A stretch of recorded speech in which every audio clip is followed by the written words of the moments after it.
guys, welcome back to the Rider Waxing channel. Now this is part 2, number 2 in the series of the Blackline Quickset review. Now that is the extent of my French, unfortunately. I wish I was fluent in it, but I am not. I'm going to take you through, and as I did in the unboxing in part 1, which I'll pop on the screen here, basically everything you've got in the kit, I'm now going to fit it to a Burton step-on binding. Now, these rings themselves, as I explained in my previous video, will fit a multitude of things. There is different rings with different, obviously, bindings, so you've got to make sure you select the right binding for the right ring. However, this is quite an extensive one. Burton, Reflex, Step-on, Union, Arbor, basically Weds, you've got Nitro, Flux, so this is quite a universal ring, which is quite good. And that is, I think, where all the complication might come. Not complication, but where you've got to line the arrow up in the right place, so basically you get the orientation and then you can click it back in. Personally, I think the kit is fantastic. I really do love the engineering and the thought and the design behind it, and I'm really excited to see how this works with the Burton step-on. And I will be doing part 3, that's check me out, part 3 in a couple of 3 weeks time when I go over to the Alps and I get to try this in person. And I'm going to talk you through how easy it is to rotate, not rotate, or whatever, good, bad or indifferent. We're going to give it a go, but bearing in mind there'll be human error. I'm not one to slag or moan about anything. I'll tell you an honest review, but personally, as we stand now, I really do respect these guys. I think this is a great kit, and to be honest with you, even if it doesn't work as well as I'm hoping it will do, I still think it's really, really cool. But forever the positive person that I am, we're going to be fitting it to my Battalion Camel 2 board. But first of all, I've got to get this wax off. I've serviced it and stuck it in the corner of my workshop because I've had loads of other boards and skis. By the way, go across to my channel. Let's just quickly skip this advert. Bing! Go across to my channel, hit like and subscribe, and you'll see me working on all sorts of stuff. I absolutely love it. Absolutely love it. So, I'm rambling on. Put some tunes on. Let's get this board ready to flip it over and get these bindings fitted with this awesome Quickset by Blackline.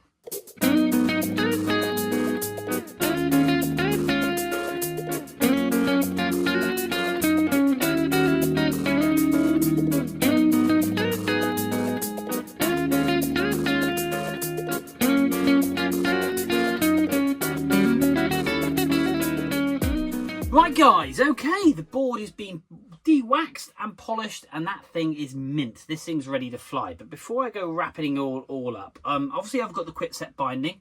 This fits to your front foot. I'm a regular rider. Now, on the ring, which is here, you're going to need some cutting pliers, simply just to cut the cable ties, or a Stanley knife. And we're going to discard of the cardboard, but recycle it, obviously. On the ring itself, you have got a J or an R. And G is for goofy. So, obviously. So you've got to find the R on the ring, which I found the R. And that will be explained in a second. Now, you get this little device, little screw device, which replaces the screw that goes into the side of the binding. We also need a 3mm hex or an Allen key, because that replaces the screw that's in the mount here. But first of all, let's start off simply. Oh, and a 7mm spanner, for the simple reason you may need to adjust the nut on the end. So let's get back to it. First off, get your binding, and basically it's your front foot, if you're regular, which is this foot for me, facing towards you, and I would be traveling this direction, and you take the inside ankle bolt out of your binding.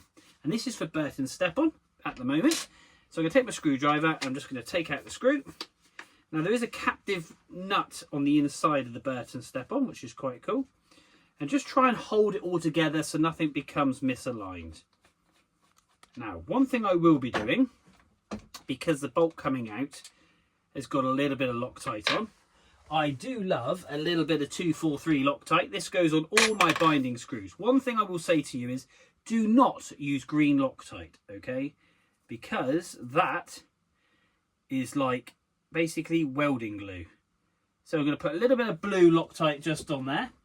If you haven't got any, it's not necessarily compulsory, but I want to make sure that this does not come loose. And we're going to basically thread that in where the screw came out. Nice and straightforward. So let's just quickly do that. I don't need the screwdriver for that. I need the spanner for that one. And we're going to do that up. Okay. It might just be easy to do it up by hand for the easy part. So that goes in like so, keeping hold of the captive nut just inside. That will leave you then a stem coming out. Now, I want to make sure that this is not too tight, hence where the Loctite does come in. There we go. Lovely. So, a little bit of a tweak. There we go, some FT. Lovely. A little bit more. Lovely. And that Loctite will now go off and it will just hold that bolt in. So, spanner done. There is an additional nut just on here, and that is purely and simply because when you do up the actual binding, which you'll see in a second, on here, you can adjust it. The cable itself's got to come off. So what we now need to do is we need to take this little device just here on the quicksett. There is an Allen key just inside here.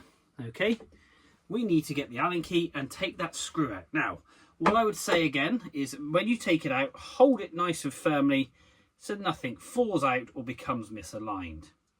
So we're simply untaking the screw out here and then holding it firmly. We need now to thread this additional thread we've got here that's sticking out the side of the binding into kind of like the brake lever. Now it's easier to hold that still and move the binding, and you've got to do that nice and tight. Okay, so that's screwing in. Now, the key here is when you do it up tight, there is a nice little finger slot here. Do this up nice and tight, like so, and you want the cable to be coming off the back. I think that's right in what I'm saying. That pushes that down, and then we bring that up there like so. Lovely. So we pull that cable down, so that you want that to kind of follow this line here. So a little bit more of a tweak, just there. There we go. So kind of follow the line of the back of your binding like so. Okay, because that's going to tuck down through. So that's that bit done. Now we've got to mount this to the board. I've already taken off the original main mounting. Now the screws that come off my originals, let me just pull some of these screws just out. Now the good news is the screws they supply already have Loctite on. Now the screw height itself, it's roughly about 2 mil slightly longer because you've got to allow for this additional thickness in the plate, which is just here. Okay, so you do not use your original screws. So we're just going to put this to one side. This is the original just in here. Okay, so we're going to move that just over there, and basically we've got an empty hole like so.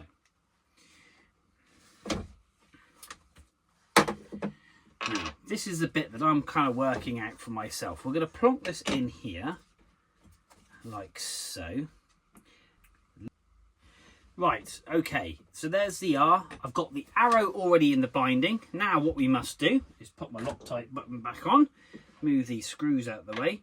We now need to set the quicksett into here. Now remember I mentioned earlier, we have got R for regular and G for goofy.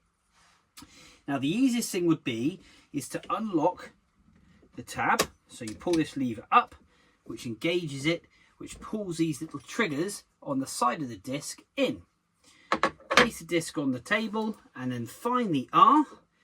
I've lost it again. R for regular, and you've got a little arrow base at the end of the cable, and you simply locate that into the slot, lining up with the line next to the R. We then trigger the button, which then locks those teeth into that ring. That ring is now fixed. Okay. Now, it's basically where before on the original ring, wherever it is, here it is, this has got your degrees, so it goes up in increments of 3, so 3, 6, 9, 12, 15, etc. You spin this all the way around, slot it into here, and just line it up by kind of eyeballing it, knowing where you would like your front foot. Now, I run my front foot, and I've always put a little marker. I run my front foot on a 15, so I do like my front foot on a 15. So what I'm going to do is line this up here, making sure then the holes line up with the screw holes, and away we go. So where do we normally have it, Tony? We have it there. There we go. And basically the R, that's what those extra R's are. So we've got 4R, RCH for central, and then you've got G4, which basically means that's kind of like your degrees. So that's telling you to go goofy, which is right, and basically go left, which is regular. So let's just line this up just quickly here. Find my holes. That's way too straight. I want to be going this way. There we go. So regular. So we're going to go 3, 6, 9, 12, 15, which is roughly there.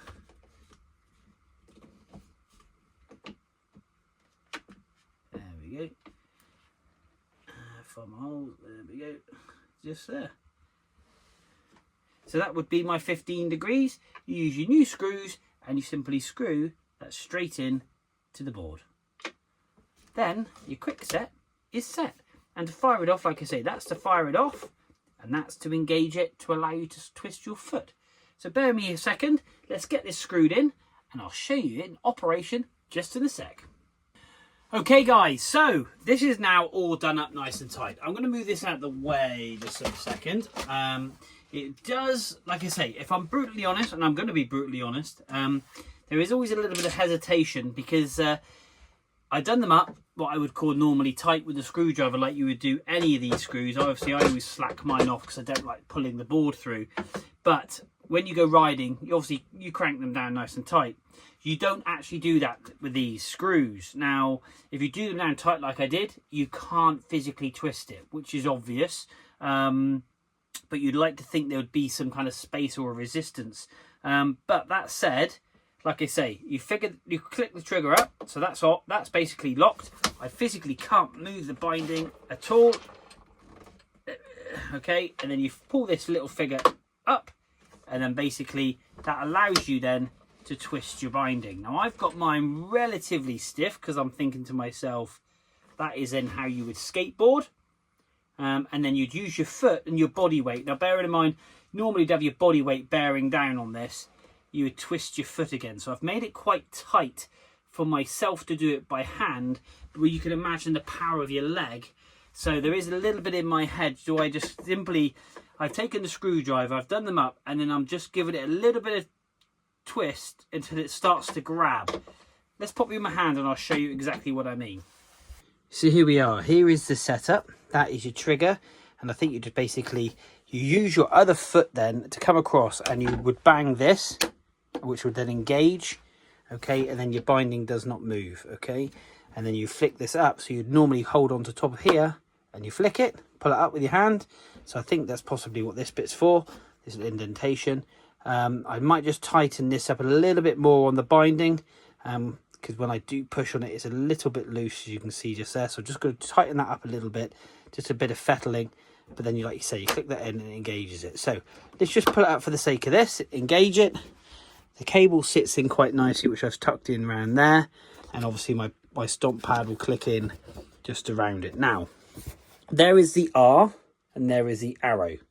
So you line the ring up with the arrow, okay, and then basically you have 4, yeah, I don't know if you can see it, 4R there and 4G there.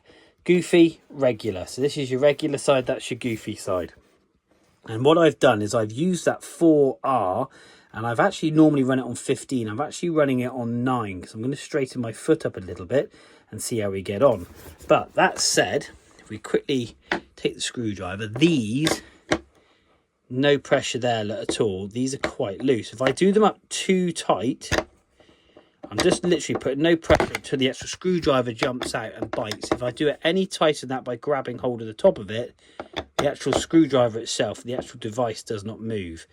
So make sure you do a diagonal, so left, right, front, back, and make sure you check all of them and make sure they are equally tight and one is not loose.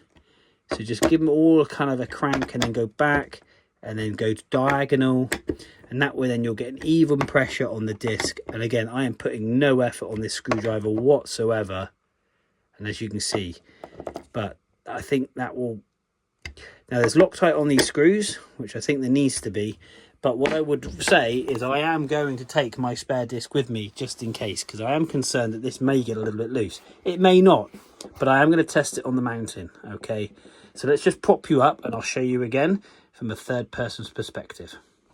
So how we would operate it, this figure triggers it off, so you use your other foot to come across and just give it a tap, and then this one here would engage, and then you use your body torsion to turn the binding. Now I've done this quite tight, like I say, because I would have thought my foot and my leg are going to be more powerful than my arm. So maybe this is a little bit too tight, but I'd rather have it too tight than too loose. And then you simply twist it back again, like so, and it naturally stops in the position because I've chosen that degree of angle. I can't then over rotate it. It always stops back in the same place. Once I'm happy, I fire it back in, and now the binding won't move, which is perfect. And there we go. That is your Blackline quicksett. Let's pop you back in the stand. So there we are. That is the Blackline quicksett. Now I'm just going to cable tie this up on here, the cable onto the back of the support, and we're going to nip that off. I'm just going to fold that down there so it's not in the way, and it gives it a little bit more tidiness to the actual whole fitment. There we go. Cut that off. Bingo. Job done. So that's it, fitted to the board. It's quite a nice, lovely, tidy setup. I am a little bit concerned about how untight the screws are, but that said, I think it is almost, the bolts come with a bit of Loctite. I actually did put a little bit more liquid Loctite down, further down on the threads, for the simple reason that all the threads go into the actual base of the board. For the whole psychology aspect, that I know that when that dries, it will grip and hold. I will, however, take my screws and take my base plate with me, just in case, because the last thing I want to do is this to come loose. I think it's a phenomenal idea, and like I say, you simply click that up and you twist. It is so cool. That is really, really cool. It's like having a split board but on a single board, and it just means it's going to take some fatigue.